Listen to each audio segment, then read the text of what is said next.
We did it, Reddit! The Muppets are coming back! With a brand new revival of The Muppet Show and an all-new Miss Piggy movie in development, Disney seems to finally be investing in the Muppets as a brand on a major scale, after years of neglect, failed TV shows and Disney Plus spin-offs, and the closure of Muppet Vision 3D, the last Muppet project Jim Henson worked on before his death. Do you think they're greenlighting all this new Muppet stuff because they were being haunted by Jim Henson's ghost after that? A lot of Muppet fans are in agreement that Disney's fumbled the brand. After all, Jim Henson's fuzzy creatures were a mainstay of pop culture for a good 20 plus years, before Disney scooped them up. Characters like the Muppets, and others not bought out by Disney, were beloved enough during their original run to amass worldwide acclaim, and even be parodied one way or another. Edgy Jim Henson parodies have actually been more consistent than the Muppets themselves. Despite attempts by the Henson brand to branch out, there's a very big stigma that Muppets and related shows are purely for kids, and over the years, dozens of folks have twisted that family-friendly image to be something edgy and subversive. With the Muppets back in the spotlight, I thought it would be a good time to take a look at these, and see how they each add their own twist to the Henson formula. Whether for pure shock value, social commentary, play the music, light the lights, it's time to meet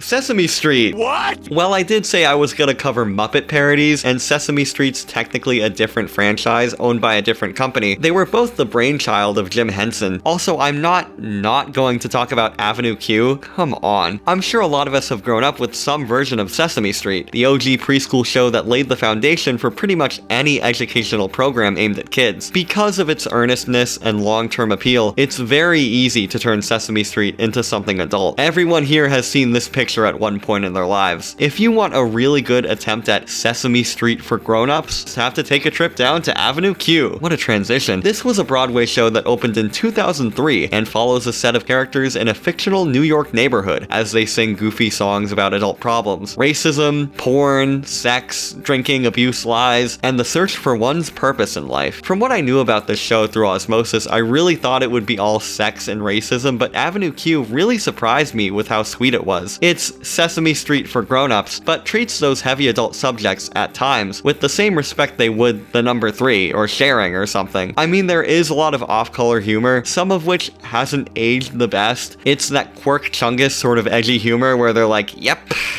we went there! But there's a real emotional core to the story with the characters Princeton and Kate. Princeton having to learn about the concept of purpose Sesame Street style in this very real existential sort of way, and Kate's aspirations of being a teacher and opening up her own school, tied into this other theme about racism against monsters, like the fluffy Sesame Street kind. There's other characters, of course. You have Rod and Nikki, a parody of Bert and Ernie, the two human characters, sort of like Gordon and Maria, one of which is a very interesting portrayal of an Asian immigrant. Can't forget Trekkie Monster. He wasn't poor! He wasn't poor, y'all! Originally, he was gonna look more like an actual Trekkie, but this design was just asking for some sort of lawsuit. Trekkie Monster you might recognize from the iconic Internet is for song he sings with Kate. That's during the first act, where there's a lot of these songs about silly, goofy, haha, edgy, funny subject matter, and I think they can be a little poignant, but my favorite was There's a Fine Fine Line, which is at the end of Act 1, more of a slow, dramatic song. Mixtape was also a highlight. Again, it's a very sweet show with some nice messages. I was not expecting this. It's really unique for a Broadway show too, having these actors right up on stage with the puppets. They do a great job, and that makes sense when a chunk of the original Broadway cast previously worked on a lot of Jim Henson projects. I didn't see a live production, but there is a version you can watch on YouTube that splices together a lot of good footage, which is what I saw while writing this. I'm not a big theater guy. Whenever I actually go and see a stage show, it's usually more a thing to do, less so a piece of media content to epically analyze on the internet. I did, however, have a big theater kid phase in high school, and this activated it like a sleeper agent, especially looking into all the drama that happened around it during the 2004 Tony Awards. If you don't know, the Tonys are like the Oscars, Emmys, Grammys of Broadway. Winning Best Musical at the Tonys is a big deal, and this won, beating out Wicked! This is a really funny story. The awards campaign for Avenue Q was so absolutely bonkers. They were like going up and knocking on doors and giving gift baskets, inviting people to private parties, and putting severed horse heads in the beds of the awards committee, and were aggressive to the point that of course they won. The voters had no other choice. It made the Tony Awards put restrictions on what you could do to campaign for your musical. There's a great video by channel Wait in the Wings about this whole thing if you want to know more specifics. What that guy doesn't bring up is that Wicked got the last laugh for sure if we're talking about aggressive marketing campaigns. I don't think you can go to your local regional grocery store and find Trekkie Monster Red 40 cereal, now can you? Next Sesame-related project on our list is MTV2's Wonder Chosen. If you think you haven't seen this show, wrong. Slaves built the pyramids, celebrate our differences, the kid going, that's racist. Who did you exploit today? This show has been clipped and spread around so much in the 20 years since it first aired, and I doubt that many people know where these clips are from, or that they're even from the same show. Wonder Chosen was created by Vernon Chatman, who also did Xavier Renegade Angel for Adult Swim. If you've seen anything from that, you kinda know what you're in for with this. There's even a segment on this that clearly inspired Xavier. Das Chosen follows a similar format to Sesame Street or The Electric Company, intercutting a main story with these puppet characters with different skits and little songs, sometimes animations, sometimes these street interviews with kids, or this blue puppet who just goes up and harasses people, or these other live action bits like Mr. Story. The pacing is amazing. It's like a mile a minute, and you really feel that Xavier energy with all the weird twists and turns and socio-political commentary that might be genuine, might be semi-ironic. This had me hypnotized in front of my laptop the way the actual Sesame Street probably did in front of the TV when I was like 3. Wonder Chosen really feels ahead of its time. So much of meme culture and absurd online humor really feels derivative of this. It was a very direct inspiration on the Eric Andre show. Usually it being a trailblazer would make something bad or not worth watching, but it's held up amazingly. If anything, some of these bits are more relevant than they were back then. This show brings up and shows some very dark things, and with how they involve the actual kids, sometimes it can be a little uncomfortable with a modern point of view, but if you think you have the stomach for it, I really would recommend sitting down and watching a full episode of this if you never have. Scrub through any, and you'll find some meme or clip that's been posted around for years. A few more things I want to bring up. There was a Fox sitcom called Greg the Bunny that I don't really have time to watch at this point. I neglected it during the first draft of my script for this. The most relevance this had apparently was being mentioned in an episode of Family Guy. Is there no hope? Well, I suppose if all those shows go down the tubes, we might have a shot. It went down the tubes, and Family Guy's still running today. And these next two aren't really edgy or for adults, but I think they fit the theme of the video pretty well. This is the only chance I think I'll ever get to bring up 31 Minutes, a Chilean puppet show from the 2000s that was really big in Latin America. Watching it subbed, I can see why. This is an all-ages show, but the humor has such an absurd charm that I totally understand its multi-generational appeal. It's structured like a news show, and while it's mostly silly, there are a few bits that are meant to be somewhat educational from what I watched. It reminded me of the news segments from Tamagotchi Life, if anything. It never made it to English-speaking audiences, but apparently was aired in the Netherlands with a Dutch dub, according to Wikipedia. If they ever dubbed this into English, I imagine it would for sure have a place on early 2010s Cartoon Network. It just gives me that vibe. You know, put it on next to The Incredible Crew. Speaking of Cartoon Network, I gotta mention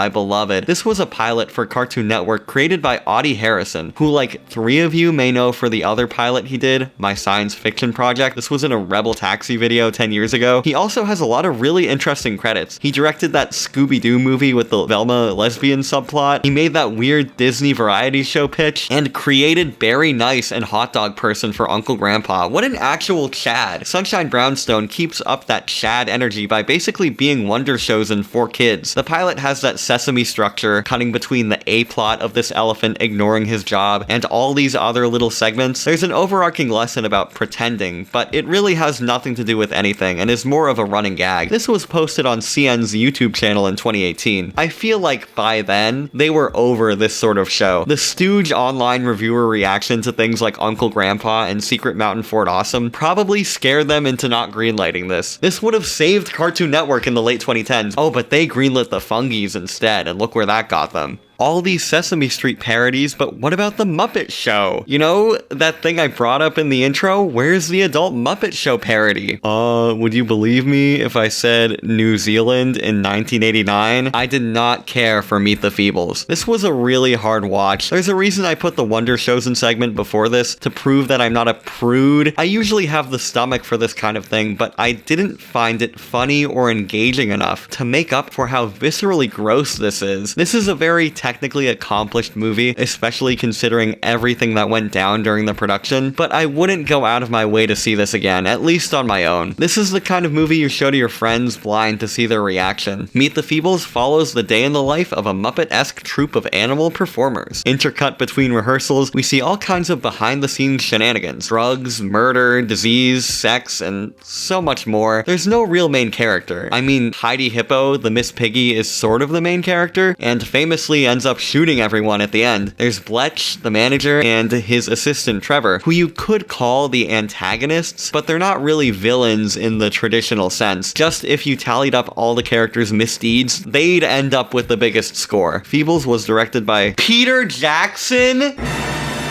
Yeah, way before Lord of the Rings, back in the 80s and early 90s, Peter Jackson was more known for his use of over-the-top gore effects and twisted sense of humor. Feebles has both, and is exactly what you'd imagine a horror director trying to make a Muppet movie would look like. I should have called this movie bad taste. I'm fine with shock humor and all kinds of edgy nonsense. I love early Bakshi, drawn together, and those stupid My Little Pony animations where they're farting on each other all the time, but this movie was just so egregious that it didn't work for me. There's not much meaningful pacing or build up to any of it, aside from the finale, and they're hitting on every touchy subject you can think of. It strangely made me desensitized in a way, despite how freaky it still is. It's gross. It's just a gross, depressing movie. The dreary lighting and these claustrophobic sets, these ugly characters that are constantly being covered in goop and being torn apart and doing horrible things to each other. Even the squeaky clean, wholesome straight man characters are hapless victims who get roped into it. It's a very unpleasant experience. I'll give this a compliment though and say I've never seen anything else like it that manages to have the same tone and energy. It feels like a bad trip come to life on screen, and that's something I can only say about this movie. On top of that, they put their whole feebussy into this. They made so many puppets, not counting the replacements and alterations they probably had to do. They drive a car through a whale at the end, and this giant enemy spider. There are flashback scenes where they made entire new casts of characters, not to mention all the different sets they built for the stage, and the ending where they had the actor playing Heidi the Hippo firing blanks from a real M16. There's a giant carrot that one of the puppets comes out of that gets propelled up off the stage. This looks so expensive, and the fact that PJ here thought they could only get it made with around $500,000 is very funny to me. $500,000 from the New Zealand Film Commission, might I add. For the 0.3% of my viewers from New Zealand, your parents or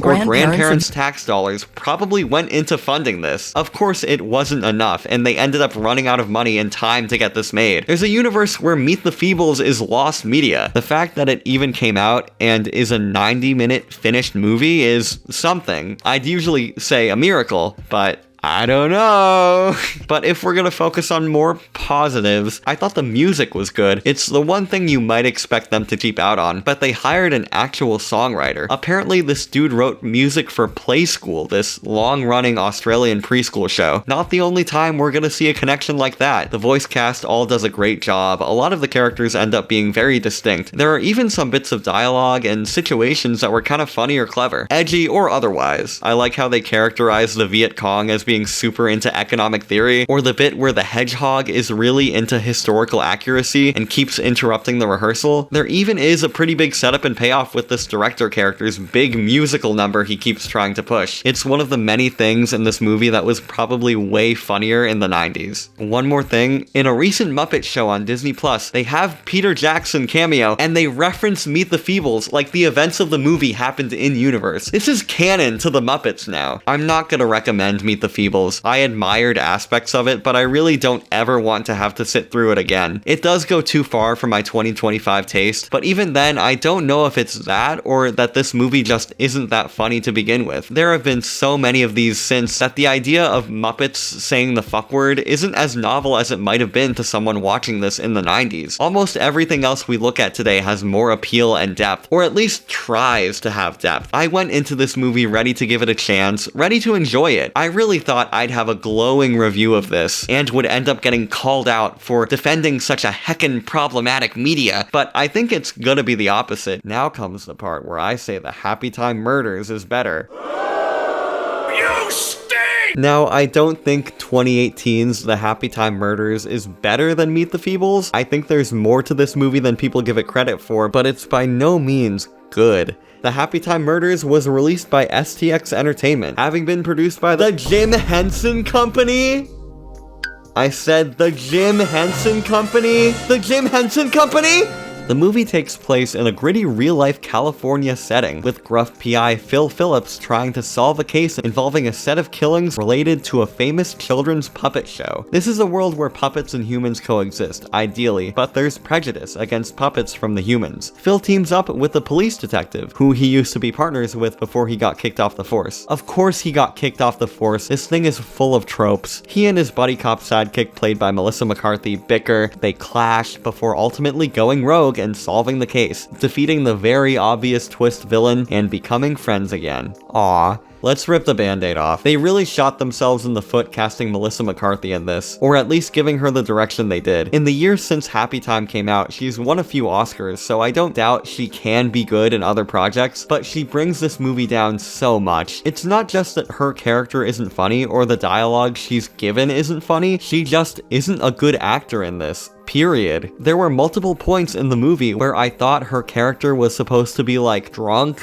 or hungover, but no, that's just the way she's playing it. And there are other scenes where she's clearly trying to ad-lib and it doesn't ever result in any funny or memorable bits. It just takes you out of the movie. There's literally a failed bit she tries to do where you can clearly see the other actors' genuine reactions being like, what are you talking about? And they just kept that in the final cut. And then in the third act, you have McCarthy alongside Maya Rudolph, who is acting her heart out, doing this spot-on Ellen Green in Little Shop of Horrors impression, and it's night and day. I said all that, but I won't act like McCarthy alone makes the humor not work. They try and give a lot of characters funny quips and wacky offhanded lines, but again, it takes you out. They're just saying whatever they can to try and get a laugh out of you, regardless of if it has anything to do with the scene or the character that's saying it. I got Big Mouth vibes the whole way through this, and the situational jokes aren't that much better. It reminded me of Meet the Feebles, not only because of this gag early on with the cow that feels directly copied off that, but again, it hinges on you thinking it's funny that a Muppet is doing or saying something edgy, and that doesn't immediately make something funny. It's not making a point like Avenue Q, nor is it embracing the format of a children's puppet show and twisting it in a unique way like Wonder Chosen. It doesn't even get points for originality. And I need to bring up the iconic silly string scene when the main detective puppet's blowing his load and the lady puppet's just standing there in the corner moaning. It's so lame. But they hold on it for like 3 minutes. They clearly thought this was the funniest thing in the movie. They put this in all the trailers, probably thought they'd be selling t-shirts at Spencer's of this scene, and I'd probably be buying one for the bit, to be honest. In the Big 18, they really thought they could do the played out gruff PI story and have it be engaging. They put an interesting sort of twist on it with the puppet racism, but that gets drowned out by how tropey it is. It's a mix of the detective biz and then like a buddy cop movie. It's so generic and feels like the sort of thing they do as a style parody in a children's show, and not in a way where they're deliberately using that as a jumping off point to be subversive. It comes off as uncreative. Jim Henson has an IP in their back pocket that they might have been able to pull out to do this detective thing with. Dog City, a special I've never watched and a cartoon that I'm not doing a video on ever. But oh, if they made this Dog City, they couldn't have the human puppet relations racism allegory in this. They actually do develop it a lot, and I sort of like that there's a real attempt at world building here, with the main puppet cop being the reason puppets can't be cops, and this whole thing with this Happy Time Gang TV show that all the murder victims were a part of. It's not called the Happy Time Murders just because. There's like an in-story reason for it. Overall, this is kind of like the first Zootopia. I will admit I was pretty unfair in my review of that movie, but my point still stands in that they virtue signal so much about racism, but still want you to think it's funny whenever a microaggression happens to one of the characters. It's the same in Happy Time Murders, except this is for adults. They can actually be more blunt about it, so it just comes off more awkward. Well, this movie clearly aims on the side of being progressive. There's a very dark, woke moment from Melissa McCarthy where one of the puppets uses a demeaning term to a female puppet and she suddenly goes on a rampage and beats up a bunch of them. You know what? Good for her. There's one or two gags I could see getting a laugh out of people, but it didn't really hit for me. McCarthy doesn't work as the lead, and in general, I didn't find many of the gags all that clever or new. What I think really redeems this and might make it worth checking out is the production value. Even though this movie might seem like a cheap cash grab from an outside perspective, there was a lot of talent that went into the puppetry and effects. This movie was directed by Brian Henson, son of who else but the Big Jim himself. Upon hearing that, there's a very clear narrative that forms in a lot of people's heads. This is some douchey Hollywood nepo baby smearing his father's legacy, but far from it. Get Brian Henson's name out of your mouth if you think that. This guy's really been carrying the flame, working on and leading a lot of projects after Jim Henson's death. He directed A Muppet's Christmas Carol. The genesis for this came from one of his projects he did under the Henson Company, Puppet Up. If you've never heard of this, don't worry, I had no clue this existed until now. This is a series of live improv shows that started in the 2000s and are going strong to this day. The plan was to expand the Puppet Up brand into movies, starting with this. A lot of the puppets from Puppet Up can actually be seen as minor characters or background extras in this. Brian knows his way around a puppet.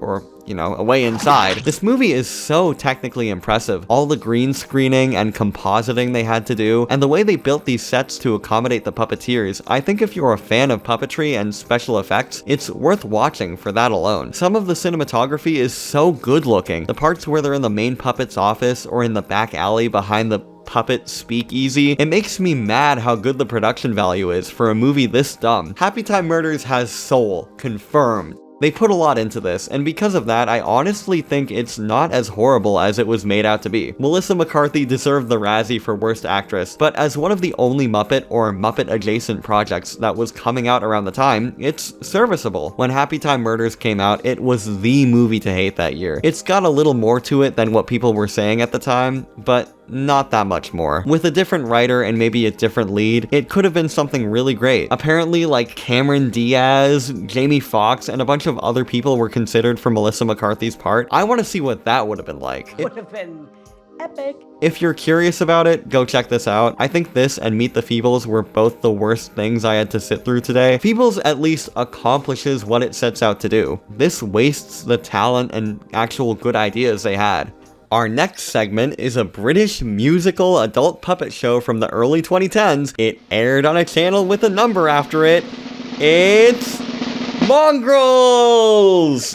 Better luck next time, buddy! Mongrels was a sitcom that aired on BBC Three for 2 seasons from 2010 to 2011 about a group of animals who get into all sorts of wacky scenarios. This isn't really a parody, more just a raunchy adult sitcom that happens to feature puppet characters, so we are breaking the rules a teensy bit, but I know you people are curious about whatever this is. Mongrels follows Nelson, a dorky fox who lives behind a pub with a group of other animals. There's Vince, a more violent, evil bad boy fox who shares a den with him, Marion, the stray cat, Collie, the pigeon, and Destiny, whose owner also runs the pub, I think? The characters' personalities are really strong, and I enjoyed seeing them in all these situations. That's the most vague criticism, what the hell? The thing is, I really like this show, but it was kind of boring. Like, it's good. I like a lot of the writing, and it's very well shot, but I don't think there's much separating this from other TVMA adult sitcoms, like the animated shows you'd see on Fox, aside from the fact that it's puppets and British. They even have Family Guy style cutaway gags, and as an American, I got none of these references. This is how non-Americans must feel watching The Guy. If you know everything there is to know about 2000s British pop culture, this show's probably funny as hell, but man, they mention and bring on all these celebrities for cameos, I just don't know what they're talking about. The second biggest thing holding this back is the songs. There's one per episode, and they don't really have that much to do with what goes goes on, they all communicate or rather argue a sort of funny idea, but it usually feels very separate from the context of the story in each episode. This is the sort of show I could see getting a niche TikTok fandom revival, because as I said, the characters are really strong, and it was that, specifically, that kept me watching. Marion ended up being my favorite. They give him a lot of good lines. Nelson's great as the chud incel protagonist. They act in some episodes and the marketing like he wants destiny, but they only really go into that in one episode, from what I watched. It's not as big an aspect of the show as you'd think. Destiny's this like Miss Piggy type character who's good when they need to break things up. A lot of the plots go into the stray animal world, while with her they can take the show into more domestic human settings. Kali best exemplifies the one quality all the characters share. They're all horrible people. The show knows it too. They're always trying to trick someone out of something, or lie, or steal something. There's so much scheming in the show from the episodes I watched. Other things we've looked at today show how that can be sort of obnoxious, but here it's fun seeing these guys with no moral compass. And it's a sitcom. It all resets after every episode. Nothing ever gets too dire, and you're not really supposed to take anything super serious, nor is it visceral enough to make you do so. This is something I kept noticing in this. The lighting in the show is so good. All the puppets are backlit, really makes them pop out from the background. And just the little transitions between scenes with these extra puppet characters, it probably cost a lot to make from the look of it. Mongrels has a few things holding it back from being a universal hit, and I was a little disappointed with it since I'd heard about this a while ago and hyped myself up for it. That being said, it's a well-made, well-written show that deserves to have more eyes on it, if you can find it available anywhere. I also kinda wanna bring up Animal Trash. I'm a huge Blame It on Jorge fan. I remember back in around 2015, he did these 2 videos covering strange and disturbing public access shows. And let's just say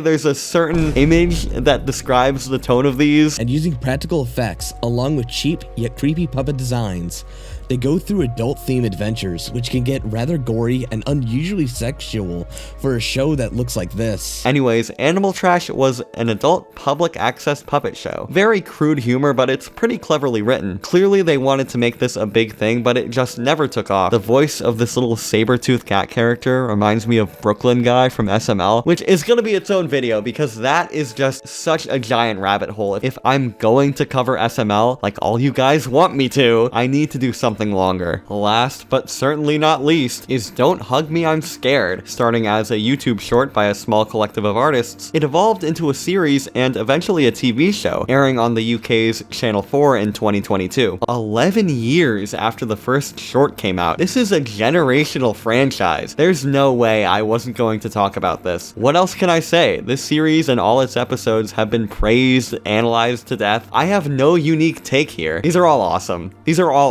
Starting with the YouTube skits, there's no specific kids show they parody, more the idea of kids puppet shows in general, unless these designs are spot on to some British kids show that my American brain just can't comprehend. Yellow guy, red guy, and duck are all sitting around until some character comes and tries to teach them about any given subject. Creativity, love, computers, things get surreal, maybe a little scary or gory, and you're supposed to glean some kind of social commentary from it. And there's some kind of overarching story too, but we're not doing the game theory thing. Of course, I have to bring up how well produced they are. Even in the 2010s, when web shows were starting to have more production value, finding something with this level of craftsmanship was rare, especially when you get into the later episodes. The plotline where the other 2 characters start going missing, and all these new puppets they had to make for episode 6. I mean, in terms of other impressive things, you had like Corridor Digital, which, like Don't Hug Me, I'm Scared, I experienced for the first time through Kids React. Wow,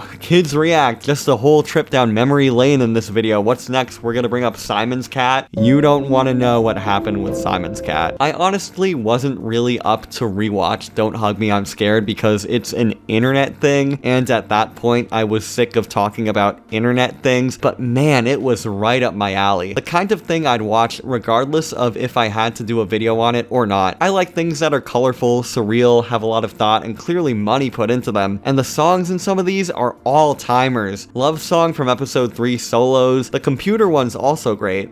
Time? Oh, whatever. I just associate this clock guy with all the Tumblr sexy man fan art of him. Oh yeah, who remembers that? All these dhmis TV show tourists don't remember the OG era, the weird humanized fan art of all the teachers. I remember it, but that's not me saying I want to. The web shorts are great and have a lot to them, but the TV show really takes that and runs with it. I love this just as much. They explore a lot of different themes and all these different characters and sets per episode. So much mixed media in both of these, and they develop the characters more, which was a good choice, accentuating the little quirks of their personalities. It's really funny too, and there's so many quotable lines. It really is a more developed, fleshed out version of the web series. I'm mad at myself now for not checking this out closer to when it released. There's also the Gumball episode that the Don't Hug Me people worked on, which carries on that same energy. And something I need to bring up, this PSA they did about infant CPR that I have a very specific memory of. This got posted and passed around as like the lost episode of Don't Hug Me, I'm Scared, you know, between when the YouTube version stopped and when the TV show began. Also the lost pilot, but the creators gave pretty good reasons for not liking it, and it's pretty hard to find. I can't recommend Don't Hug Me, I'm Scared enough. If you somehow, like me, haven't given the TV show a watch, go check it out. It might be continuing, maybe, sometime in the future. There's a real stigma against puppet media in general, that it's all for kids. Most well-known adult shows or movies with puppets are still sort of put in that box. I specifically remember some of the marketing for the Don't Hug Me, I'm Scared TV show played up that angle of like, huh, this ain't your grandpa's Sesame Street, this is edgy. I'm pretty sure there are a lot of people out there who have interesting adult-themed stories they want to tell with puppets, but just can't get them made because of the box that puppetry has been put into. That being said, even if something is just piggybacking off the legacy of Jim Henson or whatever, I admired all of these in one way or another. They build on that foundation of using puppets to tell fun stories and jokes. These are as much parodies as they are updating what Henson did for a different audience. Alright, both are naked and covered in oil. Who's winning the twerk off?